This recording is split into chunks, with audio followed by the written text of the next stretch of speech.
Good afternoon, everyone. Welcome to our special edition of the Business Forecast. Please do say hello in the comments. I just want to obviously make sure I am live, and do ask me any questions as we go along. And I will, where I'm aware of the information, I will answer your questions, or if I can't answer it now, I will get back to you. Basically, what I want to do this afternoon is give you a quick summary of what happened in the autumn statement today, and what, as business owners, you may be thinking that you need to do to improve your tax positions, etc. So if I just give you a quick overview of where the Chancellor is indicating where we are and where we are from maybe our forecast. So it's no secret the economy is struggling. At the moment, it does look like there will be, for the total year, growth. However, that growth is forecast to be basically completely wiped out next year through a recession. And then, so at the moment, they're expecting 4.3% decrease in gross domestic product next year, and the following year it was 2.8%. So 2 years of recession. They are hoping that what they've done, that it's going to be slightly more of a shallower recession than initially thought. But of course, we will all know over the next years what actually happens in reality. So all we can do is prepare and be ready. So I'm not going to be extremely long today. I just want to make sure, especially those of you that have been busy working away today, running your businesses, just to make sure that you're aware of what you missed today. So the first thing, headline, is income tax. I think basically everybody knew that the thresholds are being frozen, potentially up to 2028, I think it is. So quite a long time, the thresholds being frozen. The argument is that other European countries have got much smaller tax-free thresholds, but that's where we are. So the 12,570 is going to stay as is. The big change is anybody that's affected by the 45 pence per pound, so the 45% one at the higher rate, that's currently over 150,000. There's going to be a lot more people joining that. That is coming down to just over 125,000 at 125,270. So that, if you step back a minute, essentially anything you earn over 100,000, you're going to be severely taxed, because anyone that earns between around 100 to 120,000 at the moment know that they already have an effective tax rate of 60%, because although they're paying 40%, they lose their personal allowance between the 100 and 120,000. So if you are working out your forecast of what you want to pay yourself as a business owner over the next few years, there's a lot of arguments with wondering, well, shall I just stay under 100? Because if you're between 125, you're going to have that nasty loss of your personal allowance. Then over 125, you'll be at 45%. So, you may be thinking about, are there other ways that I can take my earnings out? So obviously, please get personal advice for your circumstances. However, straight away, the things you may be thinking about is, if, for example, you and your husband or your wife work in the business, make sure if it's very profitable business, you're able to take a lot, try to make sure that you're both taking up to that 100,000 element in a mixture of dividends and salary. Obviously, mix of dividends and salary is always still the most appropriate mix if you're in a profitable business. But look at that. Also think about, depending on your age, you might be thinking about actually perhaps take some of that money in lieu via pension, do some pension salary sacrifice as well, because that's extremely tax efficient. That will boost up your pension pot, especially if you're in your late 40s or early 50s. It's not going to be long before you would be able to potentially take your pension pot out 25% tax free. So do think about, well, actually, shall I max myself up perhaps up to 100,000, then put some money into my pension pot, which will give me corporation tax relief if I do it in the right way, and it doesn't affect my personal tax. So have a think, or depends on how you take it out, depending on personal tax. So look very carefully. So what I am essentially saying is forecast for the next few years what profits you think you're going to have from your business, how much cash you're going to want to get from your business, and look at potential ways to take that out in the most efficient manner. Because, and definitely, if you've got a lot that you want to take out, do take it out in your dividends before the 5th of April, because that threshold, which will be the tipping point from the 33.75 to the 39%, it's just over 39%, that is reducing down to 125. So if you wanted to take a large amount of dividends out, up to 150, take them out in this tax year.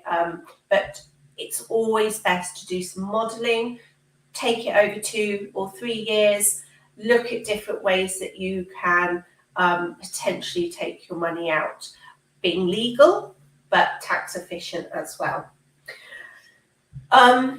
There was a big sigh of relief to a lot of people, especially if they were about to sell their business.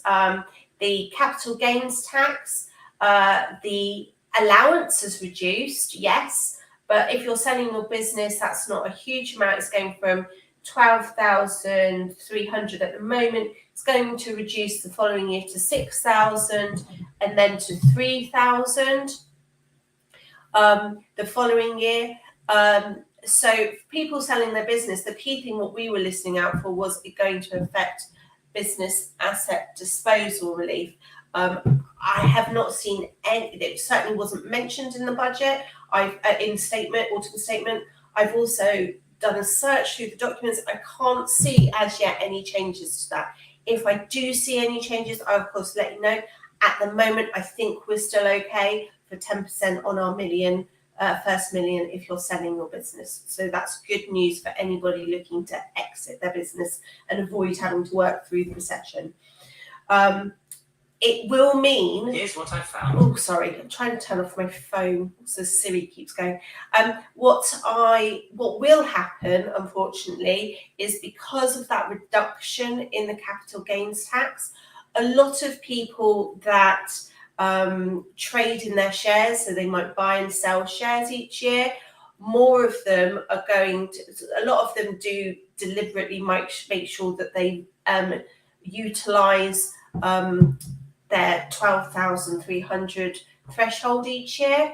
That's obviously dwindling, so you're going to probably get a lot of... I found this on the web. Oh, I can't turn my phone off. I'm really sorry. I'm just trying to do that. I don't know what that means. My phone doesn't want... I can search the web for... No. I am. I'm sorry, my phone is driving me crazy today.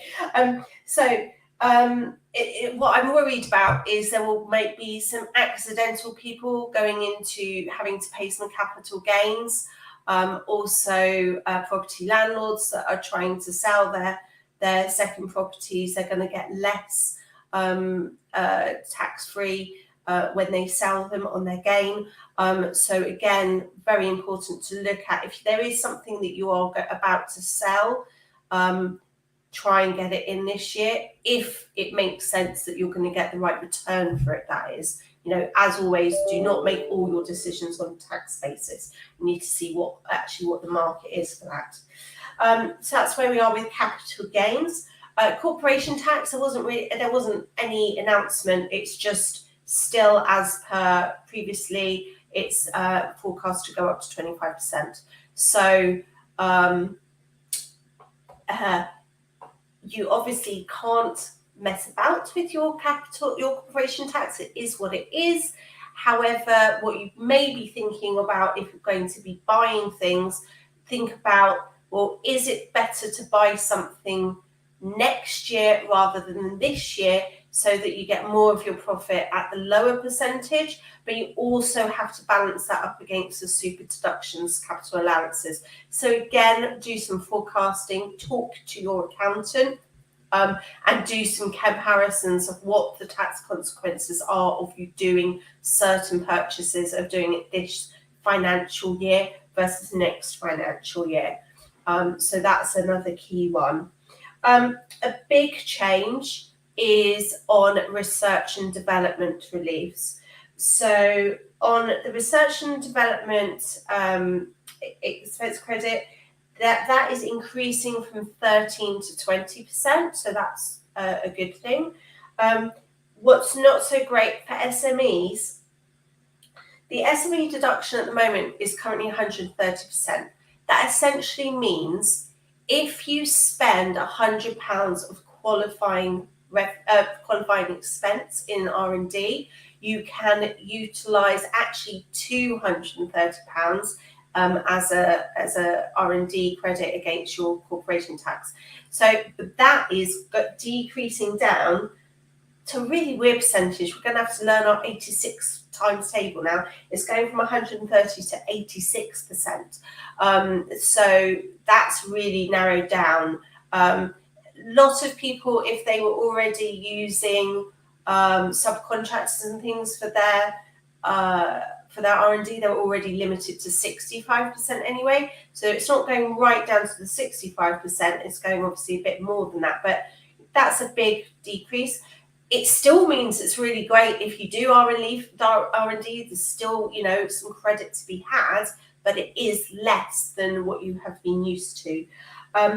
The other thing, I suppose it might be as well, if you do all the numbers, it could be to do with because 25% tax, I suppose you're getting more relief against the 25% rather than 19%, but still doesn't quite go. But the other big thing on the SME credits is, so if you have profits, you offset your reliefs. However, if you are you're still in the early stages of development and you're pre-revenue or certainly pre-profit stage of your business, a lot of businesses opt to get an SME credit for their R&D rather than roll over their R&D losses forward.